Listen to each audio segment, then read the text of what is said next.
Shalom, brothers and sisters. Shalom. We hope that everybody is well and will be better. In this forthcoming presentation, which is controversial for some and clarity for others, and a lack of concern by even others, brothers and sisters, we care to get into this matter. We are going to, brothers and sisters, have 10 PowerPoints. We know, not to be disrespectful to self, that not everyone may agree with our stance. But one of the things we care to point out emphatically is that our stance comes from the scriptures. You do not hear, when speaking upon the matter of why we are Old Testament based, well, my teacher said this or my teacher said that. It is based primarily upon what we can gain and ascertain from the scriptures itself, brothers and sisters. So, what do we intend to gain out of this kind of matter, out of this kind of presentation? Is the fact that when we speak upon, for instance, Vespasian, or what happened with the children of Israel during the timing of the Roman Empire, there was no said canonized New Testament in that particular case.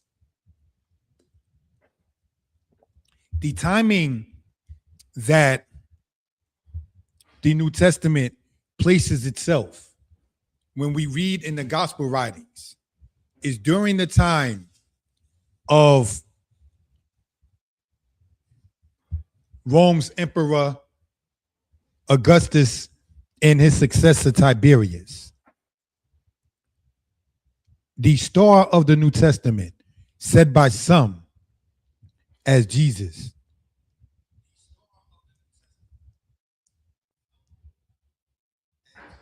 said by some as Yeshua, said by some as Yahushai, said by some as Yahushua. In this platform, and not to be disrespectful, he is referred to as Mary's son. Brothers and sisters. And what we have attempted to show is the deification of such. Let us, before we get into this matter here, explain why we are saying that, if we will. Thank you for that.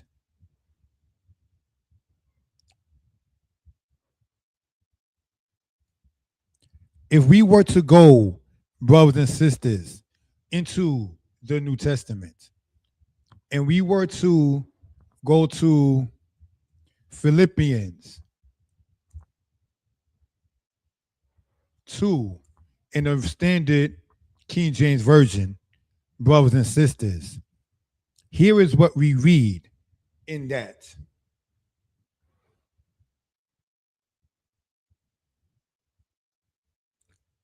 Philippians 2, verse 5. Let this mind be in you, which was also in Christ Jesus, who, being in the form of God, thought it not robbery to be equal with God. Now, brothers and sisters, when we read in, for instance, in Isaiah, all right, also using the King James Version, if we will, in Isaiah 46, right, KJV, let's see what we see in that case. It says in here,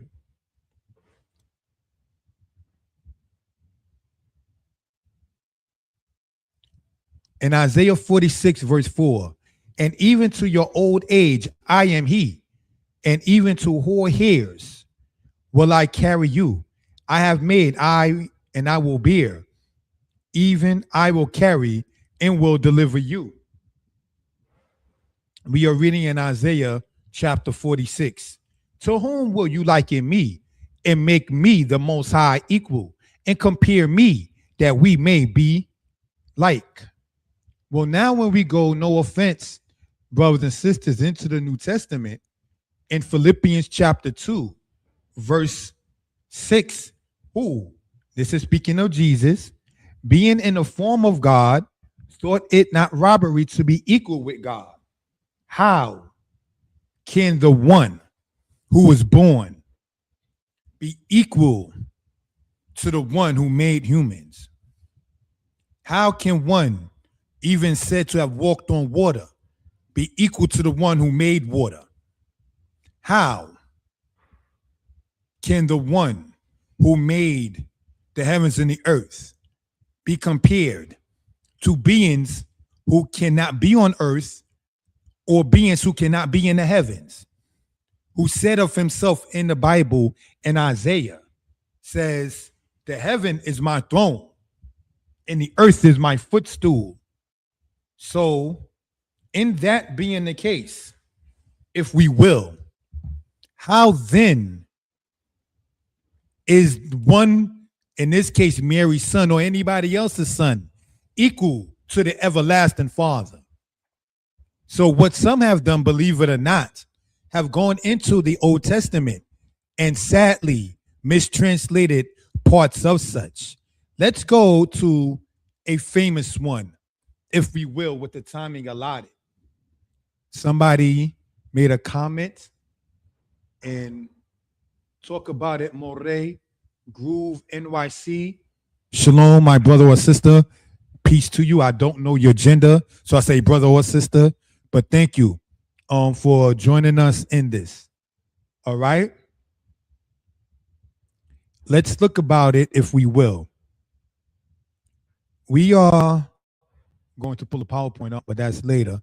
But brothers and sisters, when we look at Isaiah in the Old Testament, in the Standard King James, it says in verse 6, for unto us a child is born, unto us a son is given, and the government shall be upon his shoulder, and his name shall be called Wonderful Counselor, the Mighty God, the Everlasting Father, the Prince of Peace.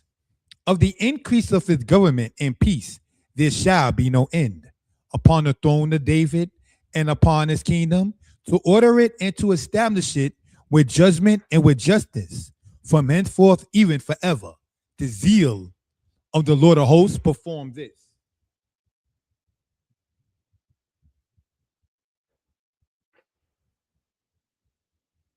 All right, the brother said that his name is Moshe from Kosherit in the Bronx. Yeah, I spoke about Kosherit in the previous lesson. If you on Mora Yeshai Torah lessons and giving enough respect on a human level to our teacher, well, the teacher there was Mora Yosef. When we look at this here, it says, for unto us a child is born.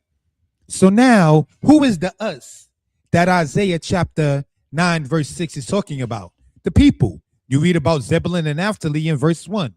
So now it goes on to say this. Unto us a son is given. A son is a child according to this that's born. Let's look what it says. And the government shall be upon his shoulder. So this child obviously is to grow up and have the government on his shoulder. And his name shall be called Wonderful Counselor, the Mighty God, the Everlasting Father. Let's stop there at the moment. How can a son, a child, be the everlasting Father?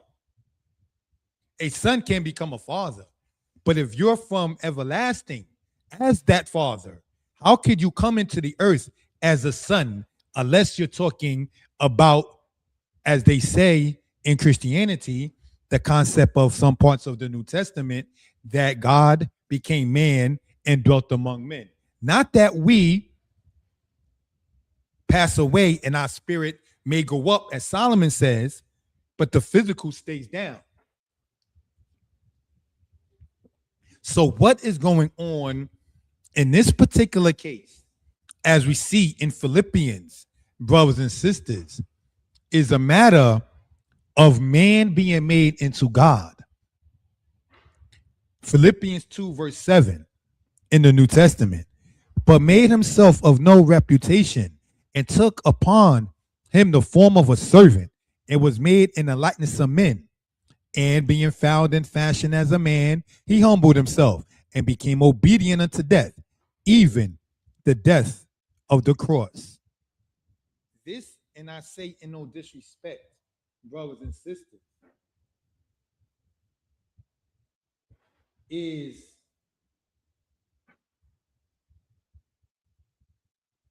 foreign to the Israelite brothers and sisters who are deemed to be Old Testament based, Torah based, Tanakh based, if you will. Now, mind you, when you say Tanakh, the T in Tanakh stands for Torah. But Messianic brothers and sisters will say, who is referred to as Jesus, that he was and is the walking Torah. So if he was and is the walking Torah, according to some, why are there Israelites attempting to insult other Israelites? Oh, you only have book. Oh, you only Torah. They do not, correct me if I'm wrong, say that Jesus is the new covenant or the New Testament. See, what has happened is this, and I'm open to constructive criticism. But what we do know and understand, brothers and sisters, in Isaiah 46, verses 5 and 6, when it says, to whom, where the Most High Yah speaks, to whom will you liken me, that we may be equal? And then we see in Philippians that it was according to their concept, no robbery, that one, in this case, they're talking about Jesus, could be equal to the Almighty Father. Now, when you go back in Isaiah 9, verse 6, in the horribly mistranslated version, and I don't say that to be insulting, but to give honor to the Most High, it says in Isaiah 9, verse 6, for unto us a child is born, unto us a son is given. Let's go to verse 1. Nevertheless, the dimness shall not be such as was in her vexation, when at the first he lightly afflicted the land of Zebulun and the land of Naphtali. So it talks about what we understand today as the northern kingdom. It's talking about Israelites. So now unto us a son is born. It's talking about a son being born to the people of the house of Israel. And the government shall be upon his shoulder. So now this government, the rule matter, shall be upon the shoulder. The burden, for the lack of a better term, shall be borne, carried, borne, B-O-R-N-E, that is, and his name shall be called Wonderful Counselor, the Mighty God, the Everlasting Father, the Prince of Peace. Now, here is the issue, brothers and sisters. Because of grammatical matters, they have been able to put comma after comma after comma in verse 6, which makes it look like those things are titles that one is named. Let's go Hebraically, if we will, brothers and sisters. And let's go to Isaiah chapter 9. Okay. We want to go to Isaiah chapter 9, but go into the Hebrew and let's see what it says in that case. That the government may be, oh no, sorry, in verse 5 in this part here. For unto us a child is born, a son is given to us, and the government is upon his shoulder, and his name is called Pele Oet El Gibor Abiyat Sarah Shalom. Now in Hebrew, let's translate that, brothers and sisters, because in Hebrew, we don't see those commas that we see in this part here, even in the Old Testament KJV, right? You got wonderful, comma, counselor, comma, the mighty God, comma, the everlasting Father. We've already asked, how can a son that is born be the everlasting Father? How can a woman give birth to the mighty God? Who is the father of the mighty God? Your God has a birth date, then that is a problem in the understanding of the house of Israel. Eloheinu, me olam ad olam. Our God is from everlasting to everlasting. Ain't Yom Huledet, there is no birth date. Ain't Ima, ain't Abba, there is no mother or father. Who ose kol debarim, he makes all things. Who shofet kol debarim, he judges all things. Lo yishapet, he shall not be judged. Eloheinu, hu lo naase, our God, he was not made. Eloheinu, hu yodea hakol, our God, he knows all things. And then yekolim, the whole dot. Eloheinu, Ladai. We're not even able to thank our God enough, much less know everything. So these are things, brothers and sisters, when we get into this matter, let's look and see what it says, brothers and sisters, in say Hebrew. Ki yeled yulad lanu, right? Ki yeled yulad lanu. For unto us, lanu to us, ki because yeled a child, yulad was born, put al stem, all right. Bain nitan lanu, bain nitan, a son is given. That nitan is the nifal stem, to receive, to be given. Bain nitan lanu, a son is given to us. Wati has hamisra, sorry, and it shall be hamisra, misra, from that word meaning to rule or government, dominion, al shikmo, upon his shoulder, from the word shekem, which means shoulder. Wayikra, and he is called, and he is named. Shemo, his name. Pele, wonderful. Yoetz, counselor. El Gibor, is God the Almighty. Abi-Ad, everlasting Father. Sar Shalom, the ruler of peace. So now it has not a bunch of commas. What we're dealing with is a matter of saying that this child's name will be called Wonderful Counselor, is God the Almighty, the everlasting Father, the ruler of peace. It's like saying Eliab, God is my father. Abishua, my father is salvation. The person named Abishua, meaning my father is salvation, or Elishua, meaning my God is salvation, is not the salvation himself that came from the cervix of a woman and out of the loins of a man. If one were to say Eliel, my God is God, the person with that name is not the God. That name is giving praise to the true and the living God. That is what we want to emphasize in that manner. But what happens even in the KJV, brothers and sisters, in the Old Testament version of the King James Version, to fit Jesus in and so forth, because King James wrote with Catholic tendencies, as Moses Farrar pointed out in his book, May the Elder Be Blessed, and continue in his life, we have it to where it became a thing where the deification of Jesus was sought. So somebody had left a comment. It says, Paul is an apostate. There was no such thing as the New Testament during the time of Jesus or Yeshua / Yahushua. Yes, that is true in that particular case. All right. And somebody wrote satanic cult. Not sure who that's directed to or so.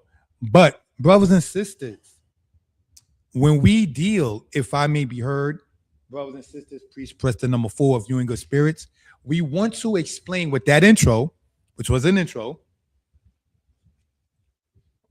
because it's now 11 a.m., 11:01 a.m., and we intended to start at 11 a.m. But I wanted to give an intro with that to show why we say what we say regarding, thank you, it's all good, my older brother in spirit, for typing that in. Thank you, Shakur, the young lion, for typing that in. I'm trying to be as stringent and as whatever deep word we can get regarding the audio as much as possible. All right. And my silly self earlier testing it, put in a part of the microphone that wasn't connected to the microphone, calling myself going thorough. Then I had to look like, hold on. But brothers and sisters, as we get into this kind of matter, what we are seeing is the deification of a man. And Isaiah 46 translated correctly. It says, to whom will you liken me that we may be equal? Well, according to Philippians, they're saying that a man, and it's no disrespect to him as a person. I've lost fights. I've won fights. But here you have somebody who lost the fight, being the vicar physically in image of the Most High God. So the God of Israel was on earth in the form of a man to live as a man, not what Psalms 4 says. Let's see, brothers and sisters, even if we go to the King James Version of it, right? Which is the standard that most use. Psalms 4, right? Let's see. All right. What it says in that particular case.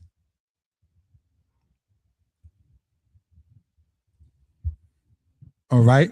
Hear me when I call, O Elohim, of my righteousness. Thou hast enlarged me when I was in distress. Have mercy upon me and hear my prayer. O ye sons of men, how long will you turn my glory into shame? How long will ye love vanity and seek after leasing? Selah. But know that the Most High has set apart him that is godly for himself. Yah will hear when I call upon him. What are we reading right there? Even in the KJV in Psalms chapter 4, verse 3.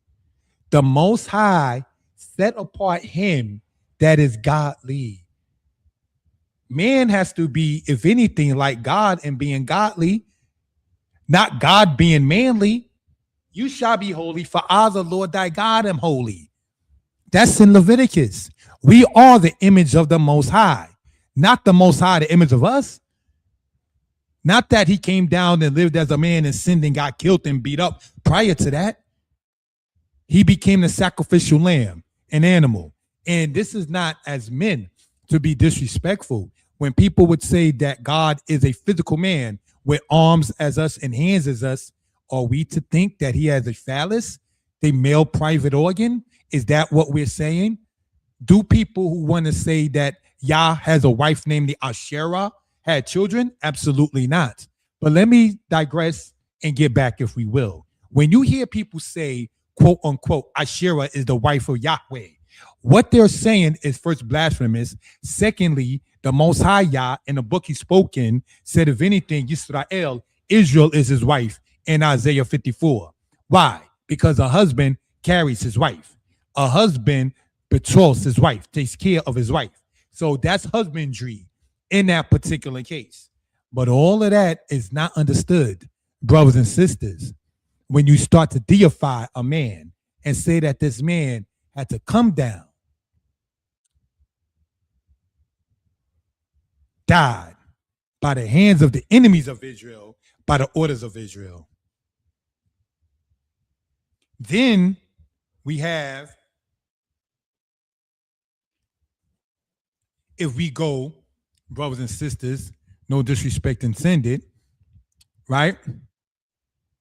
If we go to Romans, which is in the New Testament, if we will, right?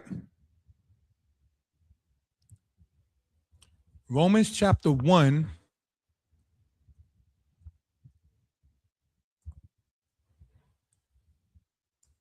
Let's see what it says. Paul, a servant of Jesus Christ, called to be an apostle, separated unto the gospel of God. Now let's see what Paul says of himself, right? I am verse 14, I am a debtor both to the Greeks and to the barbarians, both to the wise and to the unwise. Now let's look at that for instance. Paul is the main contributor of the New Testament. Once you understand, sorry about that. Once you understand what the New Testament is from its table of contents, it's 4 gospel writers, letters or epistles, and then what they call an apocalypse or revelation. So they essentially are three different parts to say the New Testament: the Gospels, the letters, and the apocalypse / revelation. So now let's look at this here. In light of that kind of matter, and Paul saying that he's a debtor to the Greeks and to the barbarians. And when you go in your own time in Acts chapter 13, when he brought the concept of Jesus Christ, according to the New Testament, to the Israelites, they rejected him. You understand? When Paul, according to Acts 13, went to the Israelites with the concept and teachings of Jesus Christ, he was rejected. And then he said, it was meet that we bring you the word first, talking about Paul and Barabbas. But now we turn to the Gentiles. So to the brothers who teach that Paul was writing to Israelites in Rome, in Corinth, in Thessalonica, and all of those European places, knowing since the time of Solomon and certainly into the time of Jeremiah, we find Israelites going, brothers and sisters, to African places. But Paul's journey, mainly, not that Israelites didn't go to Europe, but the bulk of the house of Israel went they carried Jeremiah, the prophet, into Egypt. Uriah went to Egypt during the time of Jeremiah. Jeroboam in the time of Solomon went to Egypt. They were going in great numbers to Egypt and places in Northern Africa. We're going to do a presentation later about that and the matter of the diaspora, but Elohim willing. But brothers and sisters, when we look at that kind of matter, and so forth and so on, Paul wrote to European places, and he was writing to European people. Many say that he was writing to Israelites that was in those places. But unless there are letters missing, which perhaps there were, why do we not see the letter to the Israelites in Egypt, Sudan, Mauritania, Carthage, because Corinth is in Greece. You understand? To the Israelites in Cush. Because see, Isaiah chapter 11, brothers and sisters, talks about where Israel was scattered. Shinar, Elam, the Isles of the Sea, Egypt, Patros, and Cush. So if Paul was writing to Israelites, why did he not write to the ones that Isaiah mentioned in Isaiah chapter 11? Because he was not writing to the house of Israel. When the Israelites rejected him, who were called, as the brother put in there, the Ebionites at the time, he turned, for the lack of a better term, to the white man. That's when you get conversations about, should you be circumcised? Should you eat things that are permissible or not in certain cultures, such as the Israelite culture? How do we explain this, brothers and sisters? And I say again, in no disrespect, all right? In Hebrews chapter 8, here is something to ask in this case. In Hebrews 8, verse 7, for if the first covenant had been faultless, then should no place have been sought for the second. For finding fault with them, he saith, behold, the days come, saith the Lord, when I will make a new covenant with the house of Israel and with the house of Judah, not according to the covenant that we are in Hebrews chapter 8, verse 9, not according to the covenant that I made with their fathers in the day that I took them by the hand to lead them out of the land of Egypt, because they continued not in my covenant, and I regarded them not, saith the Lord. That doesn't say that in Jeremiah about not regarding them. Let's move on. For this is the covenant that I will make with the house of Israel after those days, saith the Lord. I will put my laws in their mind and write it in their hearts. And I will be to them a God, and they shall be to me a people. And they shall teach not every man his neighbor and every man his brother, saying, Know the Lord, for they shall all know me, from the least to the greatest. Now, here's the question. If, brothers and sisters, the New Testament was the fulfillment of Jeremiah's prophecy that Paul or whoever wrote Hebrews, because they say Paul may have written it, he may have not written it. Regardless, whoever wrote Hebrews, if the New Testament is the fulfillment of the prophecy we know written and spoken of by Jeremiah, then why are people still teaching about the Lord, the God of Israel? Why? According to the prophecy in Jeremiah, it says, when that prophecy comes to pass, no one shall teach, know the Lord, know Yah. But why you still got Moray such and such, Ox such and such class, brothers as far as Minnesota, Milwaukee, brothers as far as Kansas, brothers as far as, and I'll say far because I'm in New Jersey, you understand? As far as South Carolina, as far as Ohio, as far as Mississippi. Why do we have so many classes? Just look at that, for instance, on the Shabbat. Just look at Shabbat. How many classes are conducted saying, know Yah, know who the Most High is? If Jeremiah's prophecy was that. Now, you got Messianic classes and quote-unquote non-Messianic classes. There's a lot of them on the Shabbat. Why do these classes exist? And everyone is saying, know Yah, know the Father. If Jeremiah's prophecy says when the prophecy comes to pass that Jeremiah talks about, nobody shall ask, is because Paul or whoever wrote Hebrews lied on the prophet of the Most High. That's why. No offense intended. If Jesus Christ, Yahweh Shai, Yeshua also, died for the sins of the house of Israel, bore the sins of the house of Israel, or as some say, only died for Israel on the cross at Golgotha, and so on, right?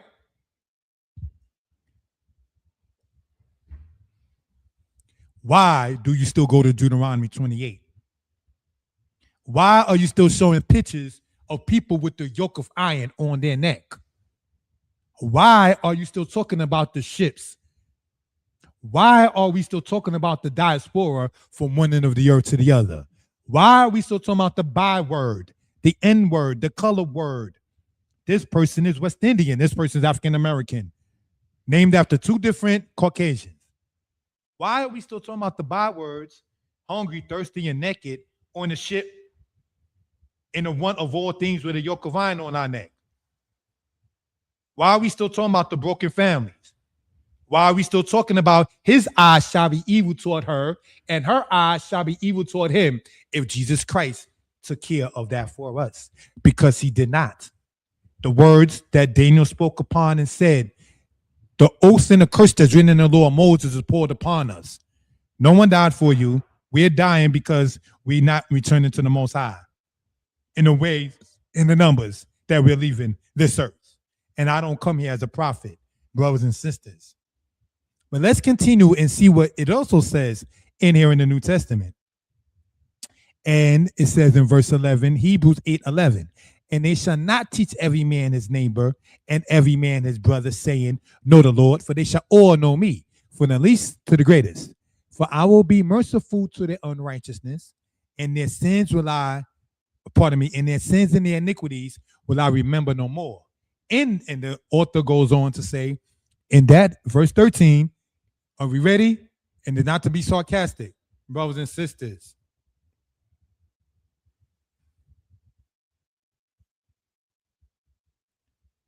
In that he saith a new covenant. He has made the first old. Now that which decayeth and waxeth old is ready to vanish away. Are we serious? Is ready to vanish away. We're going to look up this portion right here to show it.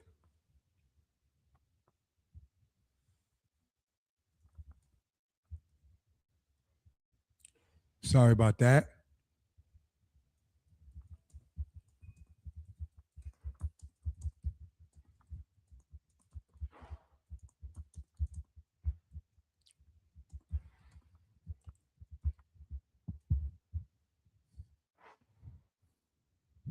In Hebrews 7:12, where I thought it was, right?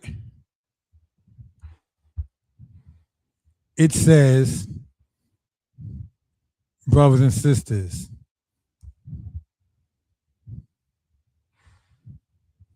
for the priesthood being changed, there is made of necessity a change also of the law. Now, I thought it was there, but I wanted to make sure first by typing. In Hebrews 7:12, about there being a change in the law and that there was a change in the priesthood. Brothers and sisters, there was no change in the priesthood. But in the matter of having to have Jesus there as your priest of the tribe of Judah, where the priest of Israel comes out of the house of Aaron, they had to then say, then a change. So now you got the priesthood and the kingdom, and now he's dead, and he had to die. And this is not to sound, quote, outside of the book, but recently I remember reading, like this week, somebody was saying, well, yes, the Jews gave up Jesus and they crucified him. And they were wrong for that. But let me ask this. When Joseph was sold in the Bible in Genesis by his brothers, what did he tell them? You meant it for evil, but the Most High God meant it for good. So even though you did something you don't forgive yourself for, my brothers, the Most High God meant it for good. Now, if it was the point and the goal of Jesus to have died, the way in which it was sacrifice of a human, how then are the people who did it wrong when it was his mission in the first place? Just the same, in the Old Testament, Joseph was telling his brothers, where you see me as a viceroy and government official in Egypt is my mission. The Most High sent me here to save life. Not to get linguistic all the time, but Joseph's Egyptian name, Zipina Ipianku, he who is called he who brings life, transliterated into Hebrew as Zaphana Paneah, but in Egyptian, his name would mean he who is called he who brings life. Joseph was in charge of what was going on, how to save the food for the famine and distribute it during the famine time. He told his brothers, this is what my mission was. Don't think bad about yourself. This is my portion. It was meant for me to be in Egypt to do this. So now if it was meant for Jesus to die for, say, anybody, how then are the people who did it wrong if they helped him in his mission? Because what happens, brothers and sisters, is you're dealing with idolatry and you're dealing with making a man equal to the Most High. And that is why when you go in Proverbs, add not to his words, lest he reprove you and you be found a liar. That's the issue with that. In deifying a man, you're going to run into those problems.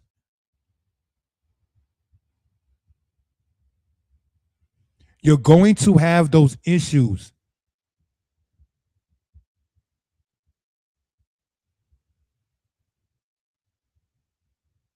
Proverbs 30 is where we just cited. You understand? So, family, let us continue in this case. We have here the comments. Thank you for typing in the number 4. Lets me know as I try to stay on top of the audio thing. Josephus says, in his writings that Israelites sold sacred 22 books. Cool. Where are Israelites getting all these books like Second Esdras, Pauline letters? Some aren't even attributed to Paul, but much later. Okay. Yeah, the Ebionites, historically, the followers of Yahweh Shai, hate Paul. Most brothers do not know that. And it's all good. My older brother in spirit wrote, allegedly, he said he was apostle to the Gentiles. One wrote, I used to believe that Paul was writing to scattered Israel in those places. While there were Israelites scattered in those places, yes, Paul proselytized. Proselytizing, family, means trying to make converts. All right? The actual Gentiles. Otherwise, Syrians, Ethiopians, and Armenians wouldn't have become Christians. All right? So that's what we're reading out of the chat. I'm not going to try to entertain somebody's silly face, but this is just something in that particular case. Family. If I can be heard well, people in good spirits, please press the number 4.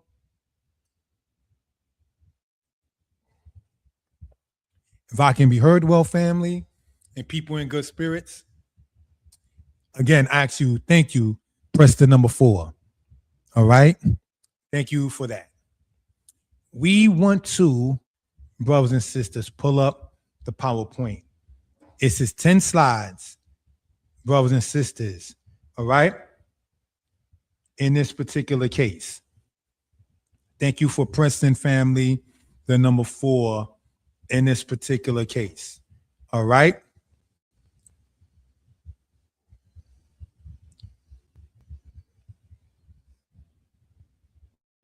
An explanation why we are Old Testament based. Exodus 4:22. And thou shalt say unto Paro, thus saith Yah, Beni bekorda Yisrael, Israel is my son, even my firstborn. And I say unto thee, let my son go, that he may serve me.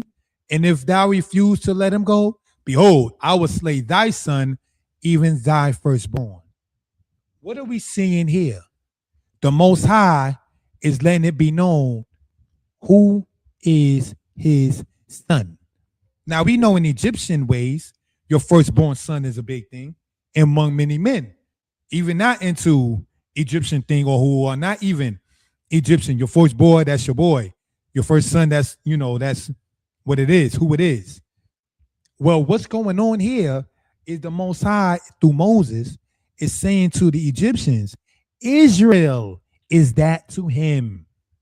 Bini, my son, Bekori, my firstborn is Israel. That shows a relationship status. There are Israelites who have a problem believing in the New Testament and this verse here. What does that tell us? Sadly, no disrespect. There are Israelites who gave up their relationship, their status with the Most High. By you saying, family,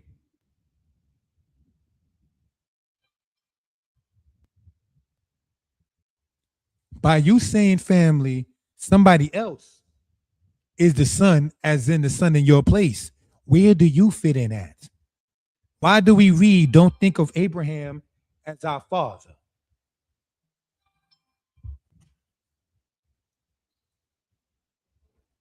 You understand? That's a problem.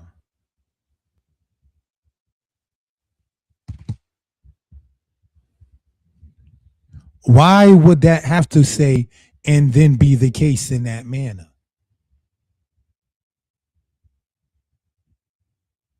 Why is there nothing compared to Deuteronomy 28, Leviticus 26? Not that everything has to be the sad news, and say the New Testament. So what Messianic brothers have asked us as Old Testament based is, well, when you read in Revelation, it says, I see your trouble and travail, and of those who say they are Jews, but are not, but are the synagogue of Satan. Where do you see that in the Old Testament? Let's answer it. Edom should have not touched Jacob's portion. So if biblically the Jews come from Judah, the descendants of Jacob, and Esau is equated to the thief in Jeremiah, Esau is equated to the thief in Obadiah, then that is where that portion is.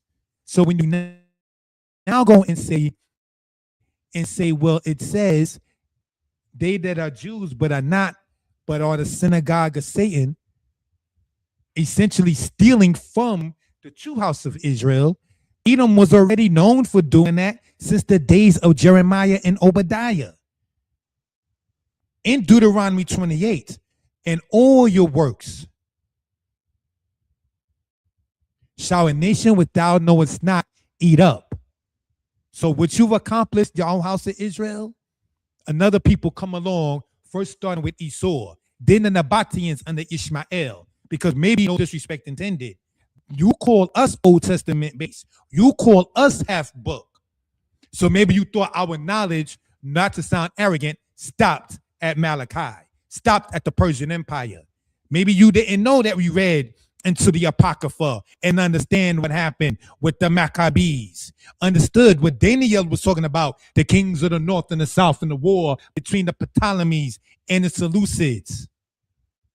Maybe you didn't know that we studied about the Caesars and the link between Edom with Herod, Edom and Octavian, Edom and Herod, along with the Romans, the son of Antipater. You thought we stopped at Persia with our Artaxerxes? You limited us, brother. You limited where you thought we ended at because you called us Old Testament. You asked us, do we believe, and I'm being 100 on this, I could pull up the receipts of what I'm talking about.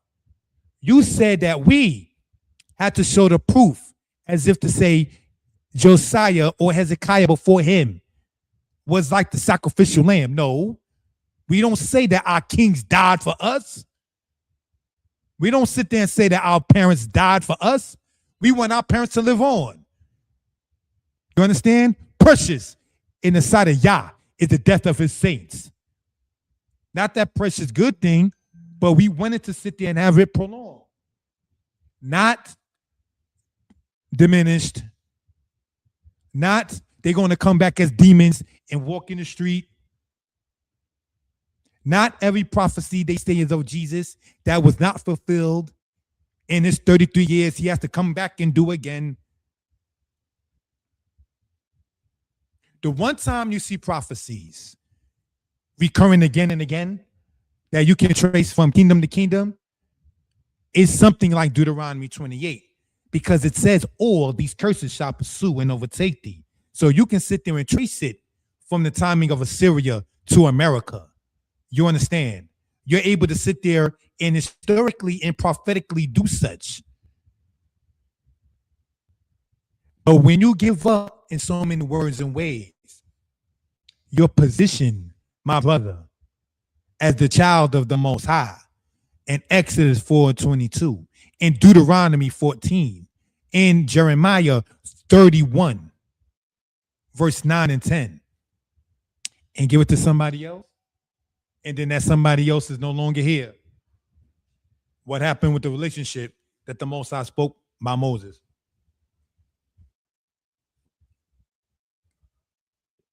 That's a problem. That's the kind of stuff that we question when we say why we do not subscribe to the same writings of as known as the New Testament. Let's continue, family, in this. And Moses said, thus saith the Lord, about midnight will I go out in the midst of Egypt, and all the firstborn in the land of Egypt shall die, from the firstborn of Pharaoh that sitteth upon his throne, even unto the firstborn of the maidservant that is behind the mill, and all the firstborn of beasts. What are we saying? In chapter 4, it says, if you even refuse to let my son go, I will slay your son, your firstborn. So now in chapter 11, the Israelites were not by that point released by the Egyptian leader. It says, the firstborn in the land of Egypt shall die. The Most High is coming, and for the lack of a better term, with blood. Not signed treaties, not quote unquote reparations that have Washington that used black people's teeth, Lincoln, who put black people back in slavery after they were freed, Hamilton, that endorsed slavery, Jackson, that was a slave master, Grant, that was a slave master, Franklin, that endorsed slavery. So whether you take the $1 bill or even Jefferson on the $2 bill or Lincoln on the 5, going all the way to Franklin on the $100 bill, all of them were slave masters or endorsers of slavery. That's not your reparations. Kai, takat kai, life for life. Brothers and sisters. You understand? So just as they slew the sons of Israel, so their firstborn son slain. Not you shoot somebody on their wedding day in a car with 50 bullets, and then they go for a protest, and then eventually we might see something. That is not the ways of the said Old Testament. You see why Rome called that? See, in the beginning of the first 4 chapters of the Old Testament, Cain is told, sin crouched at the door, and to you is his desire. In the first 4 chapters of the New Testament, not that I was there, sounded like they couldn't wait to get to it. Forgive your trespassers and forgive those who did you wrong. It's like you couldn't even wait to sit there and get to that portion. Forgive. Whereas the Old Testament doesn't talk first about forgiving, it talks about overcoming the sin. So you may not have to keep on saying, forgive me. Of course, we all need mercy. None of us are perfect. We all filthy rags. But how do you sit there and ask for forgiveness before you ask to be strengthened to not have to ask again and again? You already cut yourself off saying somebody else is the son, O house of Israel. You gave somebody else your portion. You did what Esau did. Esau gave up his birthright. Messianic brothers is giving up their portion, saying somebody else is the son. Esau despised his birthright, and Yisrael has too. Anytime you say, as an Israelite, Jesus and or Christ, or Jesus Christ is the firstborn son of God, and you're not thinking about Exodus 4:22, you're not thinking about your portion with the Most High, in Jeremiah chapter 31, verses 9 and 10, Israel is my son and Ephraim is my firstborn. We cut ourselves off saying to somebody else. Did not our forefathers write that Esau despised his birthright by giving it up like that to Jacob? So now what is Jacob doing? Is Jacob giving up his portion? Do we despise the position that we have with our father? Stop that, O Israel. Claim your right. Don't listen to somebody saying in Matthew 3:9, what have we say not we have Abraham as our father. Isaiah chapter 51 says, look to Abraham your father.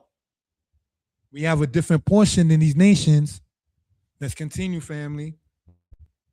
Deuteronomy 4:32. For ask now of the days that are past, which were before you, since the day that Elohim created man upon the earth, and asked from the one end of the heaven unto the other, whether there have been any such thing as this great thing is, or hath ever been heard like it.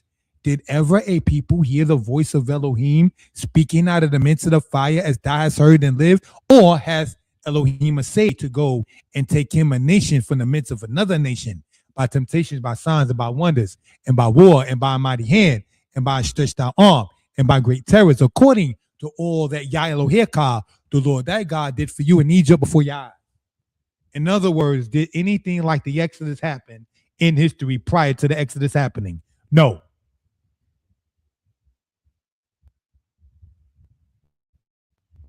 In history, we've gone over the Brooklyn Museum papyrus, external source showing about Hebrews were enslaved in Egypt. We've gone over the Apocrypha papyrus. And one of the things, not to get sidetracked, how you can date the Apocrypha papyrus is because it speaks of the Magi, Madjai. The Magi were in Egypt during Egyptians' Middle Kingdom. A brother teaches that the Egyptians enslaved the Hebrews during the time of the Middle Kingdom of Egypt. But that's another subject. But when we get into this and speaking upon the relationship between the Most High and his people, the children of Israel, we see that there is a connection. Separate the men from the women 3 days before I speak with them. Put bounds around the mountain, and when the Most High did speak, Israel backed up. And it says that Moshe drew unto the people the thick cloud where Elohim was. How are you going to say in Philippians that can be equated to a man? How are you going to sit there and say that, brothers and sisters? We have a relationship with the Most High. It was shown in the scriptures with the Egyptians. Don't give up your portion. Don't sell out like Esau did his birthright. Israel will not be replaced. And as Moses lifted up the serpent in the wilderness, even so must the Son of Man be lifted up, that whosoever believeth in him should not perish, but have eternal life. For God so loved the world that he gave his only begotten Son, that whosoever believeth in him should not perish, but have everlasting life. Now, Moses lifted up the serpent in the wilderness. And they said, like that, the Son of Man, and they talking about Jesus, must also or be lifted up, that whosoever believeth in him should not perish, but have eternal life. Let's see. And the people spoke against Elohim and against Moses. Wherefore have ye brought us up out of Mizraim, Egypt, to die in the wilderness? For there is no bread, neither is there any water, and our soul loatheth this light bread. And Yah sent fiery serpents among the people, and they bit the people, and much of the people of Israel died. Therefore, the people came to Moshe and said, we have sinned, for we have spoken against Yah and against thee. Pray unto Yah that he take away the serpents from us. And Moses prayed for the people. And Yah said unto Moshe, make thee a fiery serpent and set it upon a pole. And it shall come to pass that everyone that is bitten, when he looketh upon it, shall live. And Moshe made a serpent of brass and put it upon a pole. And it came to pass that if a serpent had bitten any man, when he beheld the serpent of brass, he lived. Now that's in Numbers, right? In the Old Testament. Let's see what happens in 2 Kings. King Hezekiah, it speaks of saying here, he removed the high places and break the images and cut down the groves and break in pieces the brazen serpent that Moses had made. For unto those days, the children of Israel did burn incense unto it, and he called it Nehushtan. Just as Israelites worship the object Moses made, so will people worship Jesus. Yet, the object that was worshipped was destroyed by a righteous king Hezekiah. What am I pointing out? Brothers and sisters,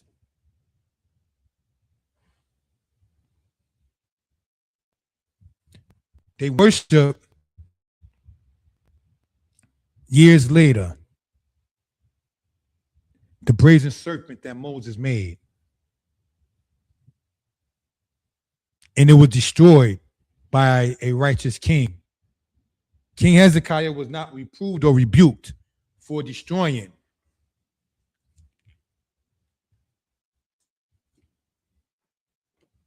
that which the people worship. That was not the Most High. So now, if the New Testament in John is saying, just as that serpent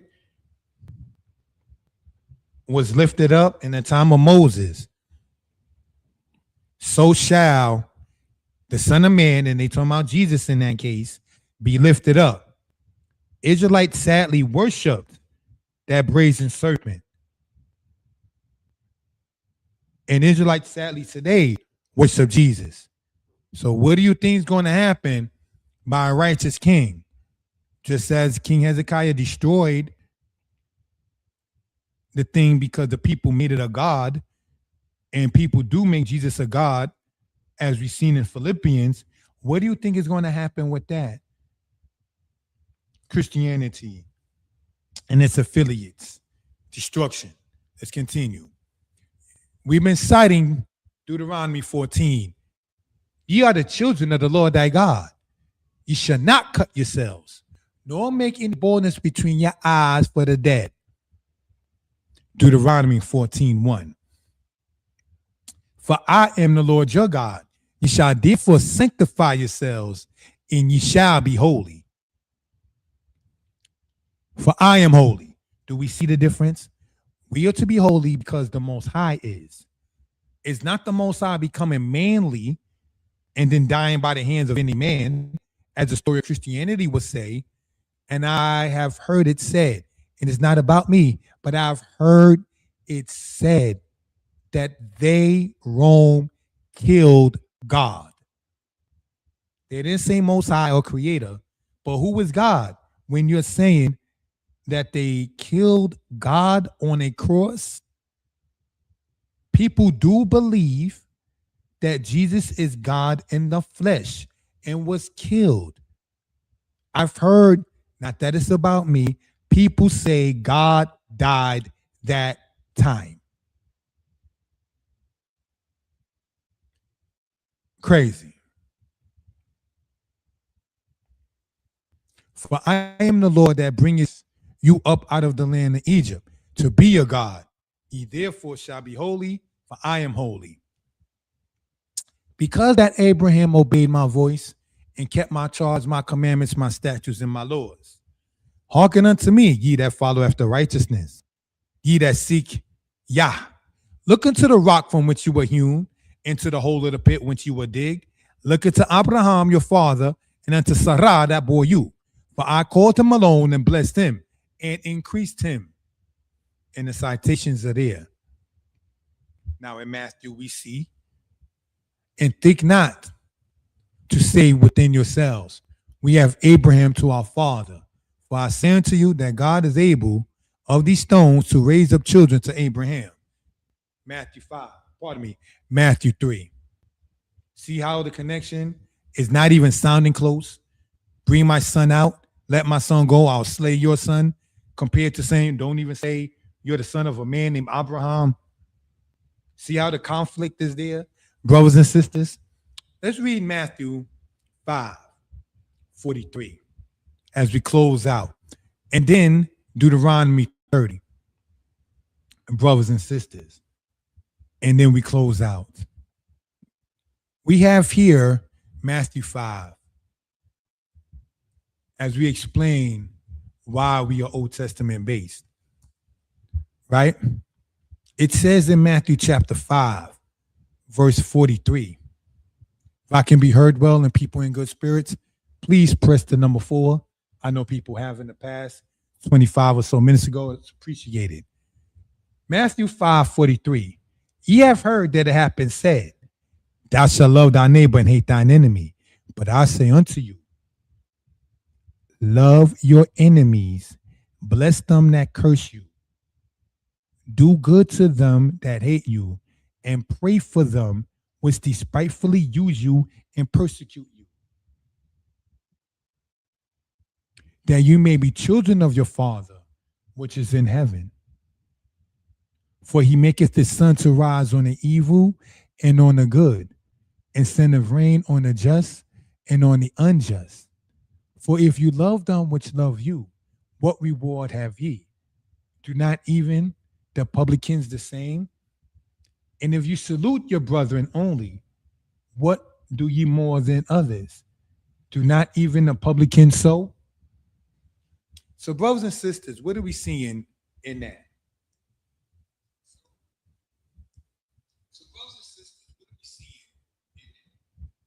we are seeing it being asked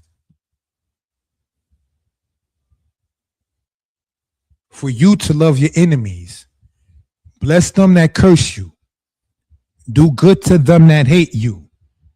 Let's remember that. Now let's go in the Old Testament as we close out. And let's go to Deuteronomy chapter 30, family. And let's see what it says, regular King James Version, because that's the version many people read, right? And it shall come to pass when all these things are come upon thee, Israel, the blessing and the curse, which I have set before thee, and thou shalt call them to mind among all the nations whither the Lord thy God have driven thee, and shalt return unto the Lord thy God, and shalt obey his voice, according to all that I command thee this day, thou and thy children, with all thine heart and with all thine soul. That then the Lord thy God will turn thy captivity and have compassion upon thee, and will return and gather thee from all the nations, whither the Lord thy God have scattered thee. If any of thine be driven out unto the outmost parts of heaven, from thence will the Lord thy God gather thee, and from thence will he fetch thee. And the Lord thy God will bring thee into the land which thy fathers possessed, and thou shalt possess it. And he will do thee good and multiply thee above thy fathers. And the Lord thy God will circumcise thine heart and the heart of thy seed, to love the Lord thy God with all thine heart, with all thy soul, that thou mayest live. And the Lord thy God will put all these curses upon thine enemies, and on them that hate you, which persecute you. And thou shalt return and obey the voice of the Lord, and do all his commandments which I command thee this day. What can we gather from that, family? When we read in Matthew 5, it says, but I say in verse 44, but I say unto you, love your enemies, bless them that curse you, do good to them that hate you. So you have to love your enemies, bless them that curse you. So you're being cursed, but you're blessing them. You're loving who hate you. You're doing good to those who hate you. And you pray for them that despitefully use you and persecuting you. Whereas in the Old Testament, we see the citation in Deuteronomy chapter 30 says, and the Lord thy God will put these curses on thine enemies and on them that hate you, who persecute you. So you don't pray for them that use you, that curse you, that despitefully persecute you. That's not the way of the said Old Testament. What you do in the way of the said Old Testament is return to the Lord thy God. The way of the New Testament is not telling you. It is not telling you to return to the Lord thy God. It's asking you, what do the publicans do? Do not even the publicans the same? So it's not asking you about your relationship with the Most High being his son. It's not asking you about your relationship with the Most High being close, he being your father. It is asking you to look at the publicans and don't greet your people who love you with love, but love those that persecute you, that despitefully use you, and who hate you. Whereas those who hate you will be removed from your circumference mentally and other aspects when you return to doing the laws of the Lord our God. Why is Matthew not saying that? It's because, brothers and sisters, the concepts are different between, say, the Old and the New Testament. Thus ends this presentation, brothers and sisters. We hope, we pray that nobody was offended. We hope, we pray, brothers and sisters, that this was understood. I can be reached, family, 908-587-4841. And with that, stay tuned. We intend to have more presentations come through. And I'm going to, again, take the liberty, if I may, YouTube, We want to look, if we will, brothers and sisters, at sign out, if we will, go here, if we will.